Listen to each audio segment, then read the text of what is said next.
जिसने लेबनान से इजराइल को खदेड़ा, 12 साल में वह बना खतरनाक जिहादी, 45 करोड़ का इनामी आतंकवादी।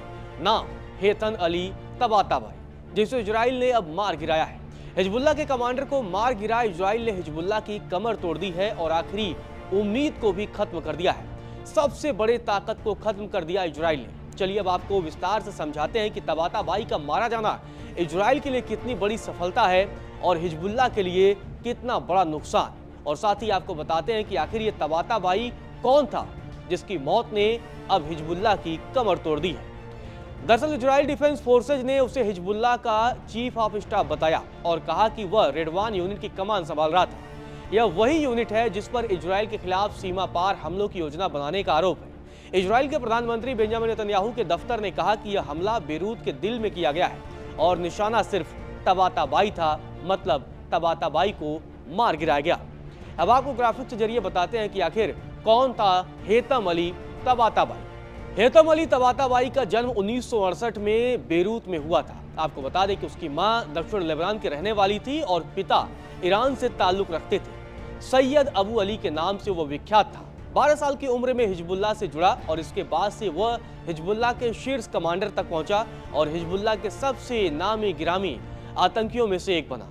2015 में इजराइल ने दक्षिणी सीरिया में उस पर हमला किया था, लेकिन तब वह बच गया था, मतलब इजराइल को तब उसने चकमा दे दिया था। 2024 में हिजबुल्लाह में वह ज्यादा ताकतवर हुआ।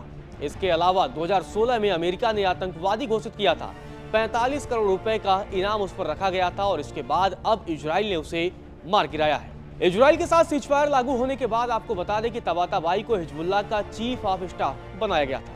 लेबनान के सिक्योरिटी सोर्स ने बताया है कि पिछले साल हिजबुल्लाह के ऊपर के रैंक के कमांडरों के इजरायली हमलों में मौत के चलते तबाताबाई को टॉप मिलिट्री पोस्ट पर प्रमोट किया गया था। तबाताबाई को सीरिया में और पिछले साल लेबनान में भी इजराइल ने मारने की कोशिश की थी। बात 1982 की है। दक्षिण लेबनान पर इजरायली कब्जे के खिलाफ एक विरोधी आंदोलन के तौर पर हिजबुल्लाह का एक बड़ा समूह बना, जो इजराइल का सबसे बड़ा विरोधी है। युद्ध के बाद के दौर में हिजबुल्लाह लेबनान की सबसे मजबूत राजनीतिक पार्टी और सैन्य शक्ति बन गया। लेबनान की संसद में अपनी सेवाएं दी और कई सरकारों में उसके मंत्री भी रहे। इसी से आप अंदाजा लगा सकते हैं कि हिजबुल्लाह कितना ताकतवर है। इसके अलावा हिजबुल्लाह के कमांडर इजराइल पर लगातार हमले भी करते रहते हैं और इजराइल पर जमकर ताबड़तोड़ वार करते हैं। इजराइल विरोधी आंदोलनों में तबाताबाई भी एक्टिव भूमिका में लगातार सक्रिय रहा।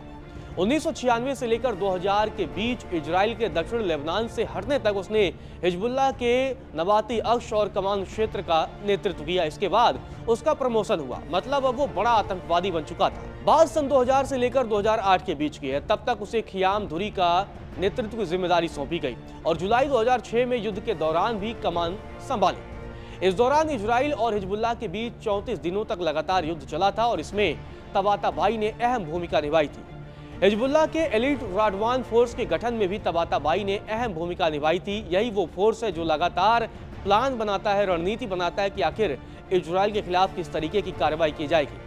आपको बता दें कि इजरायली मीडिया रिपोर्टों की अगर माने तो तबाताबाई ने हिजबुल्लाह के दक्षिणी मोर्चे के कमांडर के रूप में अली कराकी की जगह लेने से पहले सीरिया और यमन में हिजबुल्लाह के एलीट राडवान बल का नेतृत्व भी किया, जिसके पिछले साल युद्ध के दौरान हत्या कर दी गई थी। तो अब देखना दिलचस्प रहेगा जिस तरीके से इजराइल ने तबाताबाई की हत्या की है, उसके बाद से हिजबुल्लाह की तरफ से क्या जवाब दिया जाता है और क्या अब तबाताबाई की मौत के साथ हिजबुल्लाह अब अपने पतन की ओर है। इस बात पर भी सबकी नजरें बनी रहेंगी।